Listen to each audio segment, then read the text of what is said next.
Hello, everyone. My name is Seth, and today I'm going to talk about the actors and writers strike.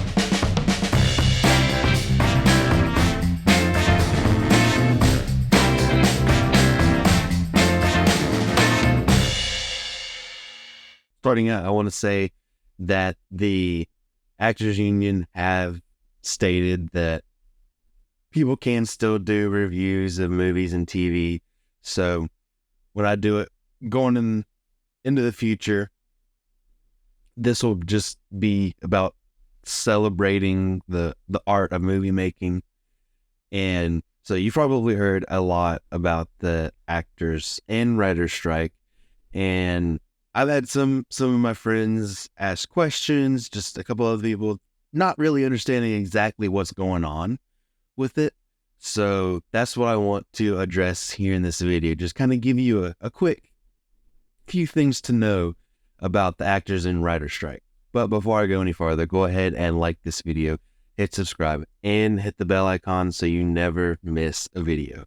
The SAG-AFTRA strike officially began on July 14th at 12:01 a.m. And that's because the Screen Actors Guild could not come to an agreement with the producers. And the writers have been on strike for a few weeks at this point as well. So this is the first time in a long time both the writers and actors have been on strike at the same time.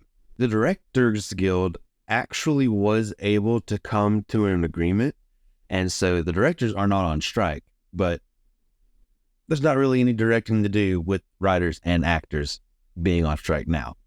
There's quite a few reasons for the strikes to be happening, and so I just want to cover a couple of them here. One of the issues with the actors and the writers, but you see a lot of the actors bring it up, is residuals. Now, residuals is something that you negotiate with your contract, and when you appear in a movie or you appear in a show, whenever it airs on TV or something like that, then you get some of the ad revenue for the ads that play. Like, for example, if you were on Seinfeld, Seinfeld plays on like Comedy Central, TBS, other cable channels, and they still run ads during those shows.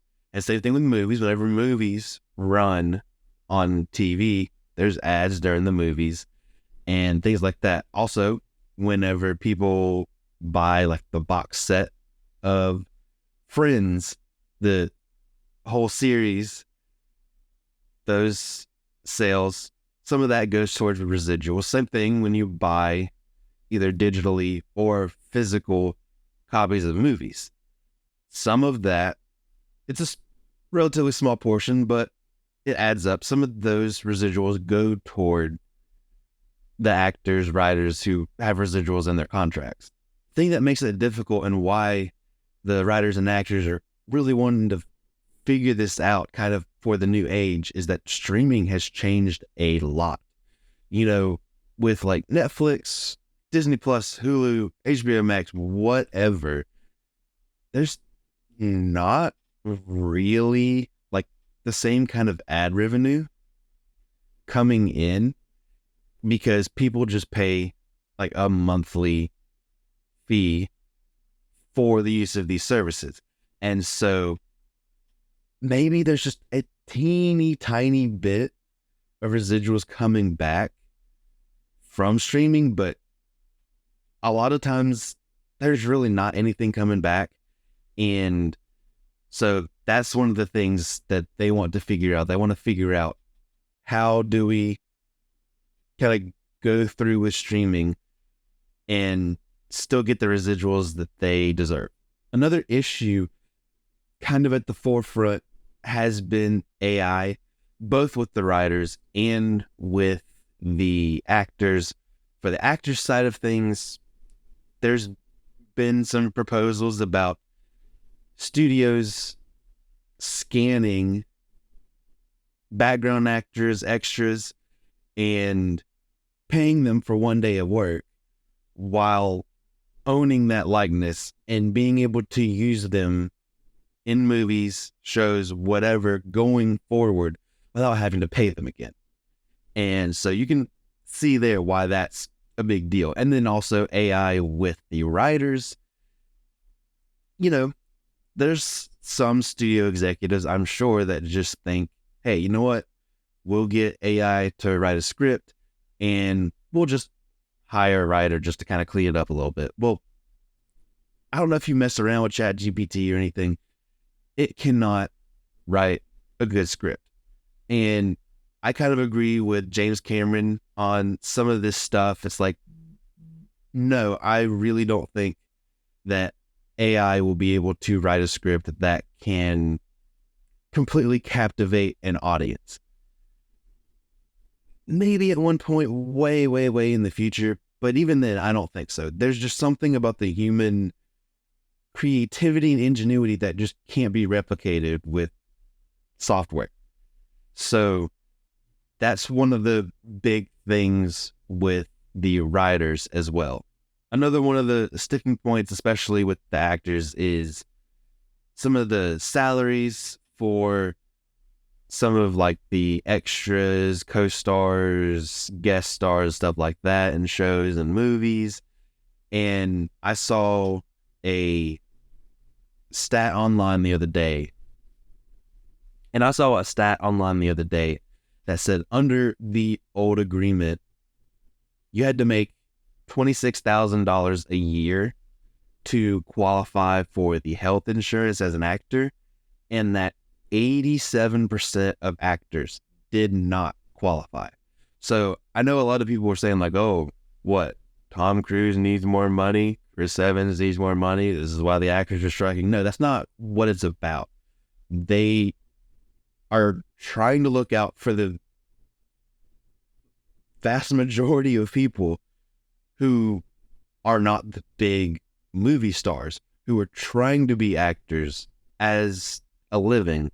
And it's just, the conditions right now are just very difficult. Like I said, 87% of actors do not qualify for that $26,000 a year to get health insurance. So that's really one of the big sticking points as well. One of the things over the past few years they've kind of tried to do is cut down some on the writers' rooms for TV shows.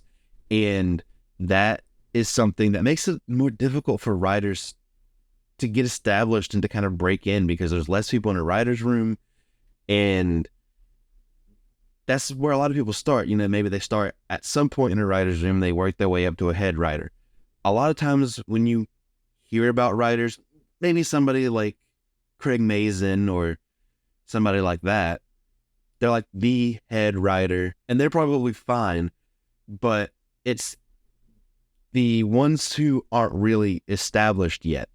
And it's just gotten harder and harder for them to break in, especially with the limitations on writers' rooms.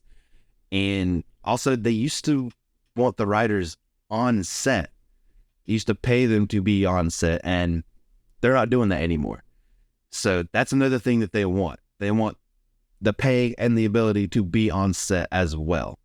And I think what the writers are asking for honestly really makes for better TV. You have more ideas from more people. The writers are there on the set. And so even when they hear something, they can be like, oh, well, you know what?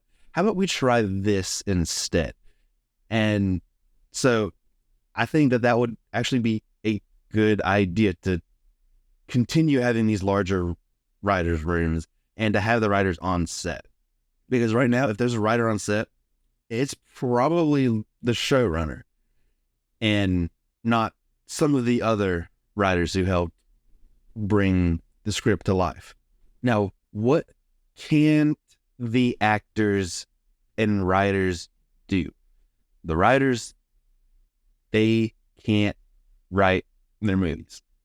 It's as simple as that. During the strikes, they won't write anything for scripts. They can keep some ideas up here, but they're not going to write anything official as a script for any studios, if they were working on one, they were already hired to work on a script. Like, for example, just a couple of days before the writer's strike, they hired a new writer on the Blade movie.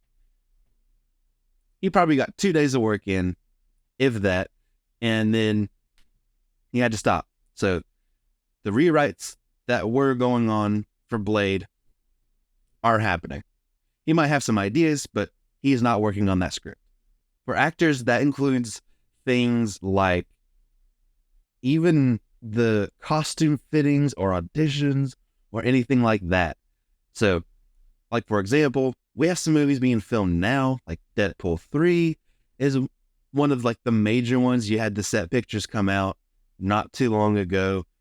They honestly might have wanted to get those set pictures out before the strike happened, just to kind of reassure everybody that it's, yes, we're working on it, it's still happening, but they had a few days of shooting, maybe a little bit longer than that, and then with the actor strike, they're done. They had to shut down production.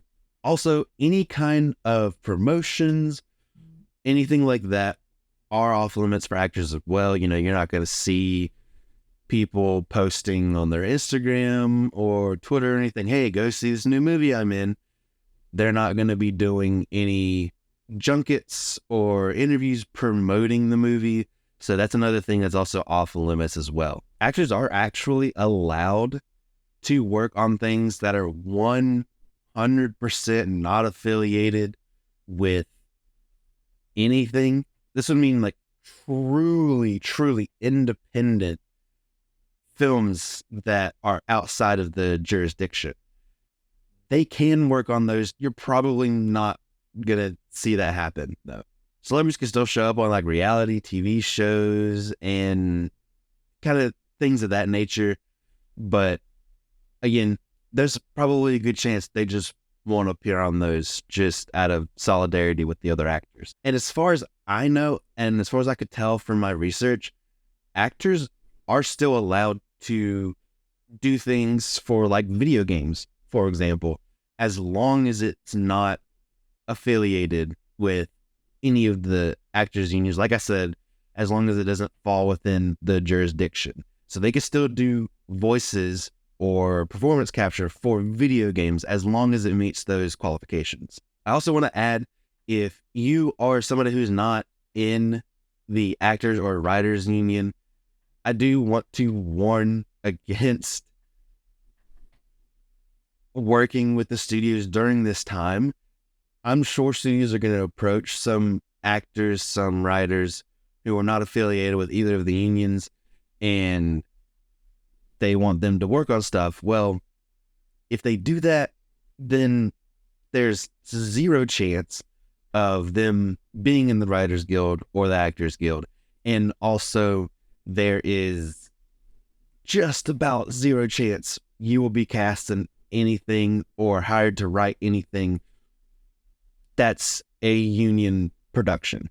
So if you are a aspiring writer or actor who somehow comes across the video, I absolutely encourage you to just wait. Like, just wait. It's like the short-term shortcut, like gratification here is totally not worth a long-term potential career. And I guess the last kind of thing to discuss is, when will the strike end? And the easy answer for that is, we don't know. It depends on negotiations with the writers and the producers and the actors and the producers. And they're probably going to stand firm. You know, the studios are losing money by not being able to make their films. I mean, the actors and writers aren't getting paid, but from everything I can tell, the actors and the writers are committed to getting the best deal that they can.